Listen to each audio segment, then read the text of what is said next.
आपको क्या लग रहा है कि मैं अपने वीडियोस देख रहा हूं?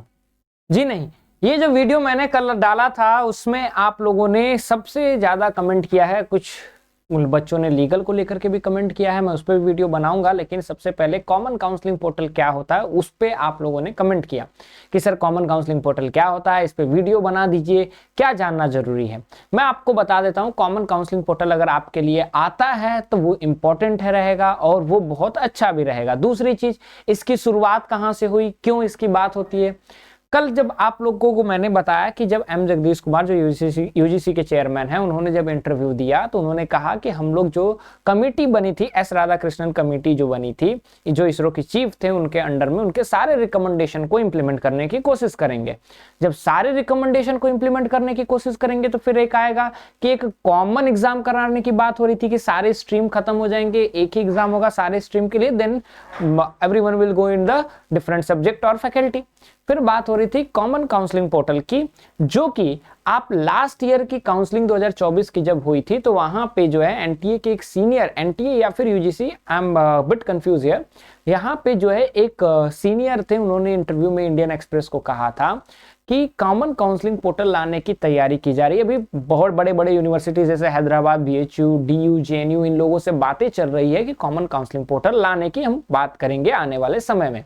अब ये कॉमन काउंसलिंग पोर्टल क्या होता है? बेसिकली आप जेईई मेंस में जाएंगे तो आप देखेंगे कि बहुत सारे यूनिवर्सिटीज आते हैं, वो भी भूल जाओ कि तुम्हारे पास क्या है। मान लो एज अ स्टूडेंट, ठीक है, एज अ स्टूडेंट जो है तुम्हारी इच्छा है कि तुम भैया क्या करो, तुम जो है पॉलिटिकल साइंस ऑनर्स करो, ठीक है। दूसरी चीज, अब तुम्हारी इच्छा है कि मैं पॉलिटिकल साइंस ऑनर्स कहां से करूं, तो सबसे पहले तुमने किया है डीयू को, देन तुमने रखा है बीएचयू को, देन तुमने रखा है एयू को, देन तुमने जो रखा है बीबीएयू को रखा है, ठीक है। अब इसमें होता क्या है कि आपको अभी सबके लिए अलग से इनके पोर्टल पे फॉर्म भरना पड़ता है, यहाँ पे रजिस्टर करना पड़ता है, अलग से पेमेंट करना पड़ता है, जो आपने एनटीए को शुरुआती दिनों में कर दिया है। आपने तो फॉर्म भरने का पैसा दिया ही है, तो यहां भी करना है, उसके बाद यहां भी करना है। तो क्या ये आपके लिए सही है?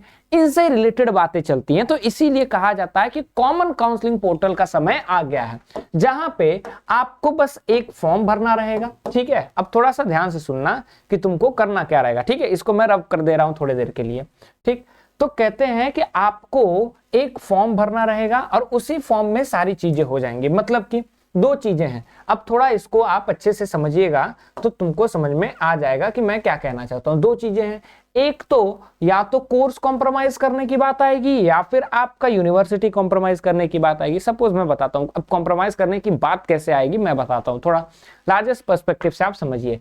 मान लीजिए मुझे करना था पॉलिटिकल साइंस ऑनर्स, ठीक है, और मेरे दिमाग में क्या है कि मैंने फिक्स किया है कि यूनिवर्सिटी मुझे दिल्ली यूनिवर्सिटी चाहिए या फिर मैं मान लेता हूं बीएचयू चाहिए, ठीक है।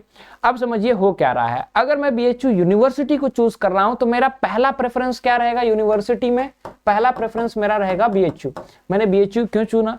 क्योंकि हो सकता है कि मेरा फाइनेंशियल असिस्टेंस उतना अच्छा नहीं हो मुझे, या फिर मेरा पसंद ही बीएचयू हो, ड्रीम यूनिवर्सिटी हो, तो कुछ भी कारण रह सकता है। क्योंकि यूनिवर्सिटी जब आप चूज करते हैं तो आप अपने पेरेंट्स से साथ मिल करके सारी चीजें करके चूज करते हैं, ठीक है। कोर्स भले आपका जो है आपकी इच्छा से रहता है, यूनिवर्सिटी में आपके पेरेंट्स का भी से रहता है। तो मान लीजिए मैंने पहला प्रेफरेंस बीएचयू रखा, दूसरा मैं बोला कि बीएचयू नहीं मिला तो मैं एयू रखूंगा, थर्ड मैंने कहा कि मैं जो है उसके बाद क्या रखूंगा, डीयू रखूंगा, देन मैं फोर्थ में चला गया कि मैं बीबीएयू रखूंगा, ठीक है।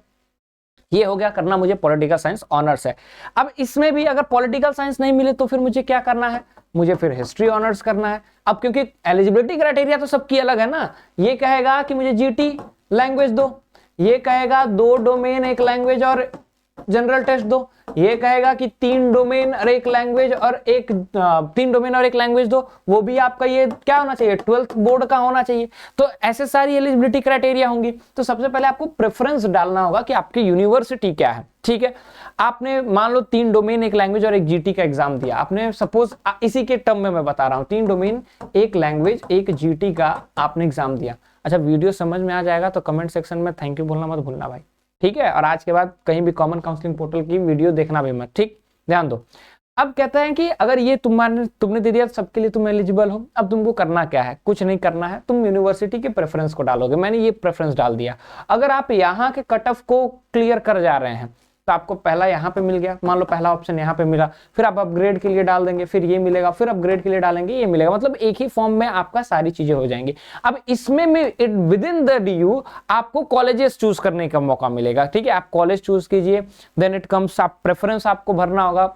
अब वो क्या सिस्टम लेकर के आते हैं दे विल नो, ठीक है, वी आर नथिंग, ठीक है। तो हमें क्या है, एज एक्सपेक्टेड जो आपके कंटेम्प्ररी में चल रही हैं चीजें उनसे आप कंपेयर कर सकते हैं। तो DU में आप क्या करेंगे, कौन सी यूनिवर्सिटी DU में, मान लो तुमको सेंट स्टेफन या फिर हिंदू या फिर किरोरीमल, ठीक है, ऐसे आपने चूज किया तो आपको मान लो जो पहला मिल गया, उसके बाद आपको AU में मिला, उसके बाद आप BHU के भी कट ऑफ में आ रहे हैं, तो आप जो है उससे डिसाइड कर सकते हैं। तो this is about all about common counselling portal, जहां पे आपको अलग अलग पोर्टल पर रजिस्टर नहीं करना, पैसा बचा।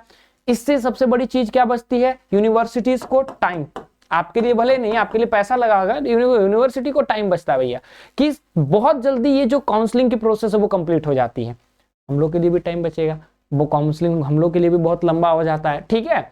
तो वो क्या है कि टाइम बहुत ज्यादा कंज्यूमिंग आपका रहता है, ठीक। दूसरा पैसा तो होता ही है। तीसरा बच्चों के हिसाब से देखो, दैट्स गुड फॉर देम, कि उनको जो है एक बच्चा है जिसका DU भी हो गया, BHU भी हो गया, AU भी हो गया, BBAU भी है, हर जगह वो सीट फंसा करके रखा है, मैं लास्ट में डिसाइड करूंगा, लंबा खिंच जाएगा प्रोसेस, क्यों इतना झमेला लेना, ठीक है। In this way you can go for that, ठीक। So this is all about common counselling process. समझ में आ गया तो भर दो कमेंट सेक्शन, यस सर समझ में आ गया, ठीक है, ताकि अब क्लियर हो जाए। एग्जाम आने वाला है, आराम से प्रिपेयर कीजिए, don't go here and there, ठीक है। That's all from my side, will meet in next video, till then thank you so much.